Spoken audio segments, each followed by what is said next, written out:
Millions of people in West Africa are called Yoruba, but this is not the true ancestral name of the people. The name Yoruba is very recent, a name bestowed on them during the European colonial era.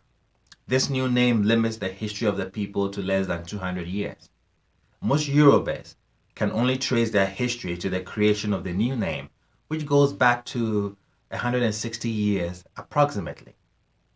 As if these people in the millions came out of nowhere and never had a long-term history.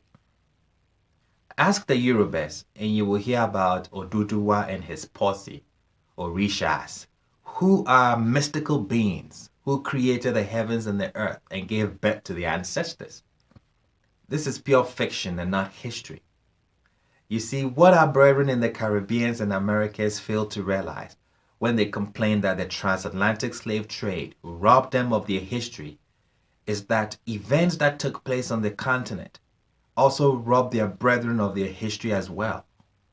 As we will see, a simple name change was all it took to wipe away the history of the Yoruba people. What is the origin of the name Yoruba? The name Yoruba does not only identify the people who live in southwestern Nigeria and in Dahomey, it also identifies their language. They speak closely related and for the most part, mutually understandable dialects.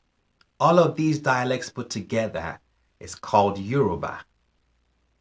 Before the advent of the name Yoruba, the subgroups, however, called themselves by their tribal names like Egba, Ijebu, Ondo, Ife,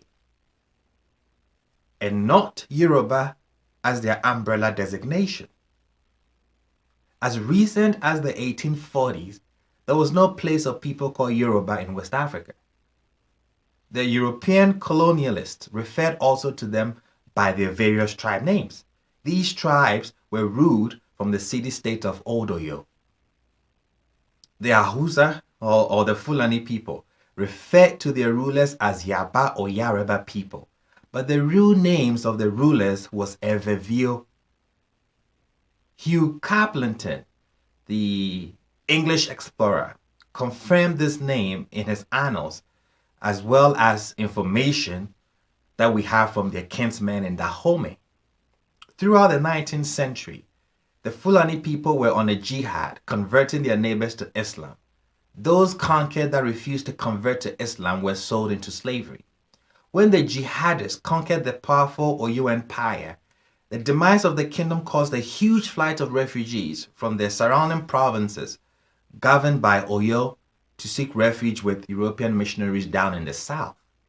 Remember, these people identified themselves by the various dialects they spoke, even though they were one people.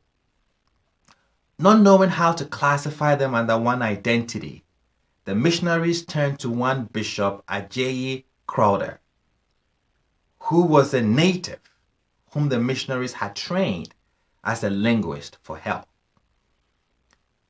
To keep the people united as they were under the rulership of Odoyo, Crowther came up with the name Yoruba from Yariba. He also came up with a new alphabet, which also became the standard in the missionary schools that they attended. This is how the name Yoruba was born and became established as the people's identity.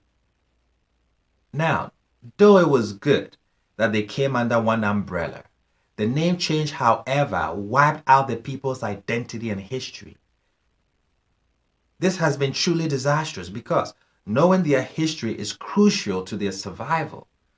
These are the Hebrews in exile, and they are suffering from the curses of Deuteronomy 28. And yet, they do not know the reason for their ongoing problems because they lost knowledge of their identity. And this is across the board. The Hebrews in Africa. Thankfully, records exist, though not taught in schools, of their true and glorious identity and history going back thousands of years. A name change was what wiped away a people's history. This is why history of one's origin is very, very, important.